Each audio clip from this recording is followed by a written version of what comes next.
আর মাত্র 4 দিন বাকি, জমে উঠেছে চতুর্থ ধাপের উপজেলা পরিষদ নির্বাচনের প্রচারণা।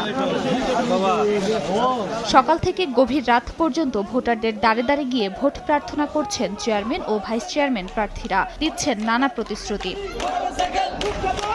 ফরিদপুরের বোয়ালমারী উপজেলা পরিষদ নির্বাচনে চেয়ারম্যান পদে 5 জন ও ভাইস চেয়ারম্যান পদে 11 জন প্রার্থী প্রতিদ্বন্দ্বিতা করছেন। মাদক, সন্ত্রাস এবং অন্যায়ের বিরুদ্ধে প্রতিবাদ করার জন্য আমি মূলত এই কাজটি করছি এবং ঘুষ দুর্নীতি যাতে না হয় এই বিষয়গুলো আমি সর্বাধিক গুরুত্ব দেব। তবে ভোটাররা বলছেন যোগ্য ব্যক্তিকেই বেছে নেবেন তারা। চতুর্থ ধাপে 5 জুন বোয়ালমারী উপজেলায় ভোট গ্রহণ হবে, আর ভোটার সংখ্যা 2,04,698 জন। সময় সংবাদ, ফরিদপুর।